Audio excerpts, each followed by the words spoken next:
মানবতার চেয়ে বড় কোনো ধর্ম আছে বলে আমার মনে হয় না।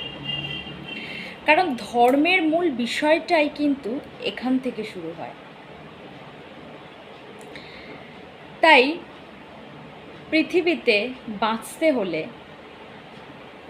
মানবিকতার বোধ অবশ্যই থাকা দরকার।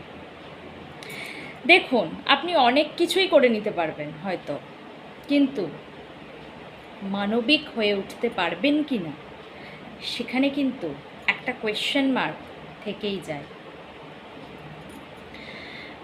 মানুষ হয়ে ওঠা আমাদের প্রধান ধর্ম। আমরা কে কতটা মানুষ হতে পারছি সেটাই কিন্তু সবচেয়ে বড় কোয়েশ্চেন।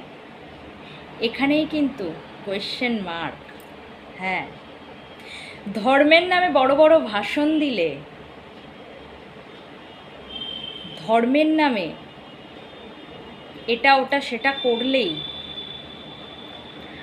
মানবিক হওয়া যায় না।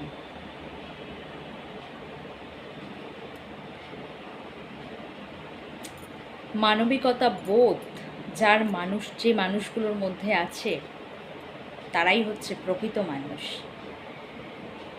আগে মানুষ হয়ে উঠুন, পরে ডিগ্রি অর্জন করবেন। মানুষ না হয়ে উঠতে পারলে আপনার ডিগ্রির কোনো ভ্যালুই নেই।